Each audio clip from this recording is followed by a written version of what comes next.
So I've got an update on my thoughts regarding the race riots, which intensified last night in Minnesota. I guess we also saw a bit in LA and all over the place.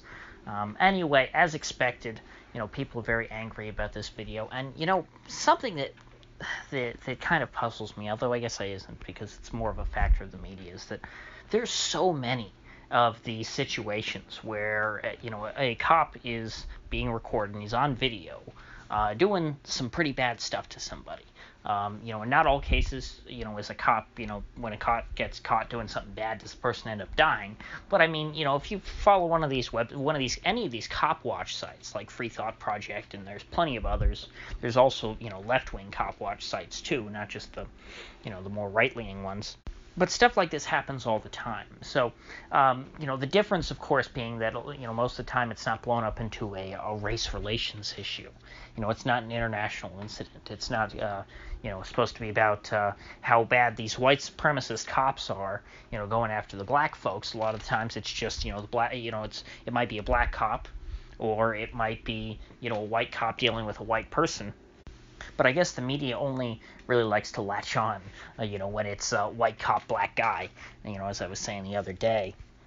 And so really, it's not really appropriate to look at this rioting that's going on as a function of, police brutality. And the left had an opportunity to make this about police brutality, which is something that I would support. I don't like when cops are out of line and they, use excessive force on somebody who's accused of spending a counterfeit $20 bill, I think, is still what they're accusing him of, which, again, the Fed prints money out of thin air and goes out and buys assets with it. So, you should let somebody slide, if anything, if he's trying to spend a counterfeit $20 bill or something. So this is petty crime, that the guy was physically subdued over. And because of that, because this is such a cut and dry case, they had a great opportunity to try and rally everyone around them on their side. But, as I was talking about yesterday, the left didn't seem to do that. The left very much wanted to make this a polarizing issue, and assume that, the entirety of the American right was, in favor of what this cop did. The left treated this a lot like the Ferguson situation, in which the right tended to defend the cop.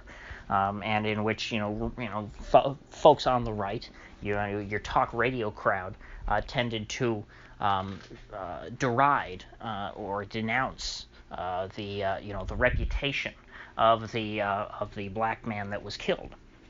But that really didn't happen in this case. And of course, in the case of Ferguson, the local black community rioted and burned down their city. Which seems to have been the response of the local black community in Minneapolis here, which of course is never a way of getting people on your side.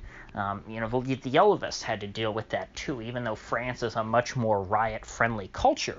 The Yellow Vests, I think, certainly went way too far and alienated the locals. But part of that was on purpose in the case of the Yellow Vests, because you see the Yellow Vests were people who weren't from Paris, and they drove into Paris. Because the whole thing about the Yellow Vests at first was about the gas tax. And if you live in Paris and you can walk to the grocery store, you don't care about what the gas tax is.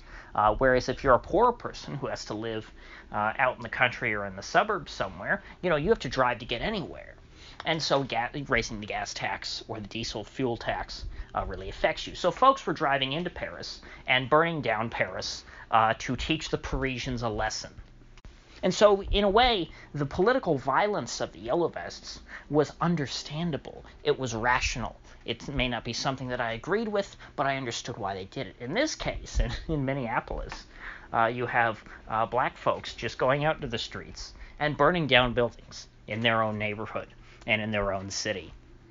Going in and, of course, looting Target, where, many of their neighbors probably work, where many of them probably shop.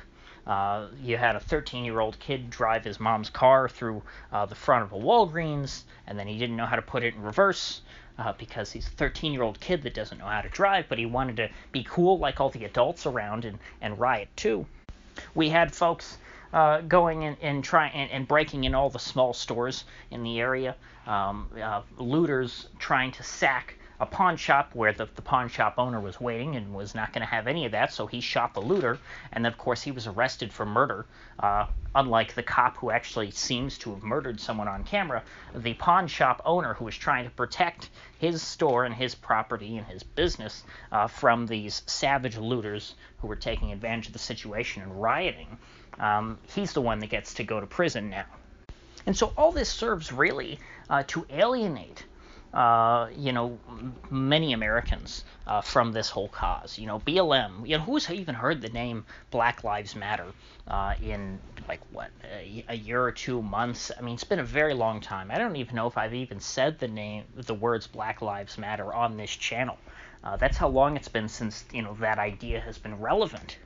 And here they were handed a brilliant, PR opportunity on a silver platter. But, I mean, folks on the left just don't care about optics. I mean, I think folks on the right tend to care too much about optics, and that's why they lick the left's boots, and they lick the boots of the military and everyone else.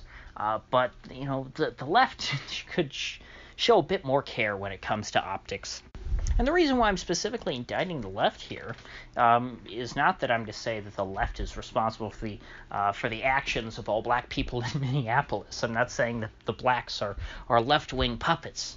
What I'm saying is that if you go on Twitter and such, your left-wing folks are all condoning this violence. And they're all quoting Martin Luther King and saying how, hey, they say old Dr. King said that rioting is just the way that people without a voice cry out for help, and that's very cute, using the establishment's favorite civil rights leader to justify your rioting. I guess that's their one way of trying to redeem the optics here. At least they're not quoting Malcolm X, who, I actually like more than Martin Luther King, but who, he is bad optics when it comes to the mainstream of America. But, here you have me, someone who is a little more understanding of the nuanced positions of Malcolm X, who is actually still condemning, their terrible riots here.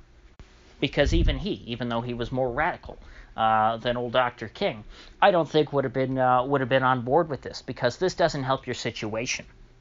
In fact, there were at least some left-wingers pointing out that, this is not helping you. If your concern is about, right-wing authoritarianism oppressing your community, the last thing you want to do is lash out in this sort of chaotic violence, which is reminiscent of the Spanish Republicans or of the German communists of the 1920s.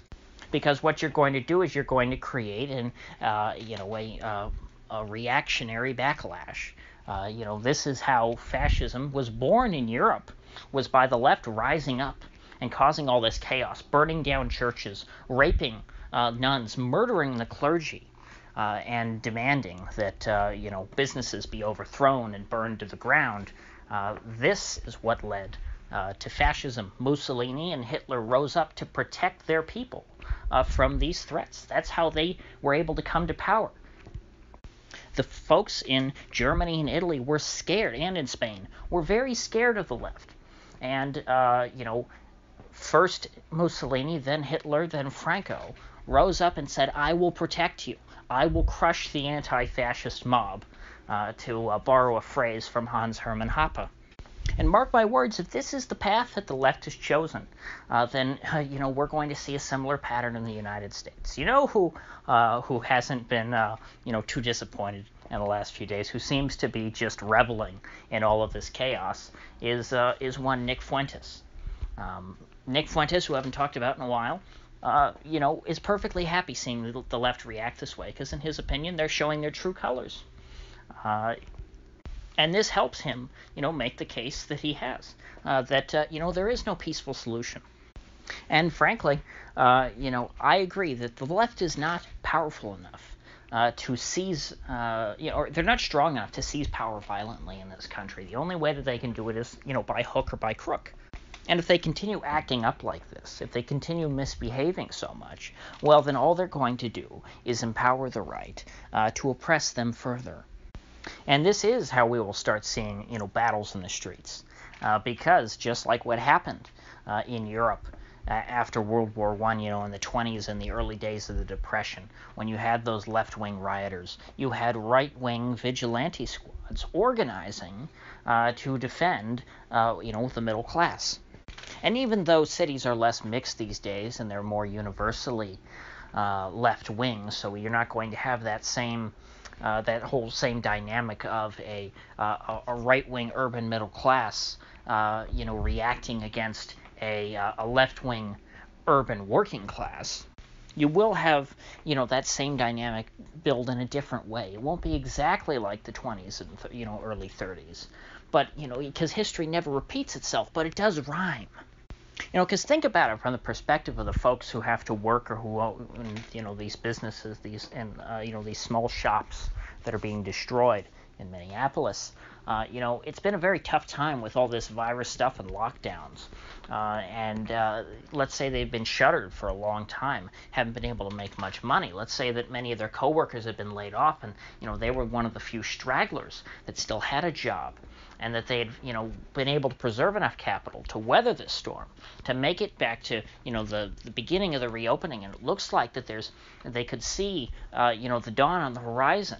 And then all of a sudden somebody comes in and trashes their store, and now they don't have enough money to fix all that. And now they end up bankrupt, or now, they lose their job. How does that going to, affect the current social climate? Is it going to make it better, or is it going to make it worse? Are people going to become better off, or are people going to become worse off? Is social cohesion going to increase or decrease? And the obvious answer is that we are going to see a further erosion of social cohesion in America. And as that happens, the chances for violence amongst the citizenry, only increases. And so as the tension rises, the prospects for the left look worse and worse, in my opinion, because on the one hand, let's say that it comes to, actual blows, and you have these, these unorganized groups on either side of left-wing rioters and right-wing militiamen. Who's better armed? Obviously, it's the right in America, since the right are the ones who own guns. So, that's just from a very surface-level assessment. But no, look a little deeper. It doesn't even have to get to that point to where you have a breakdown in government like that. And there doesn't have to be any kind of civil war.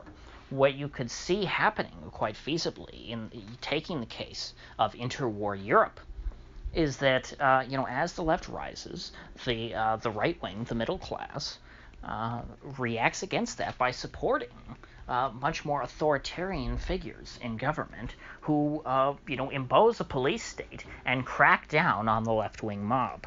Because, at the end of the day, this country leans right.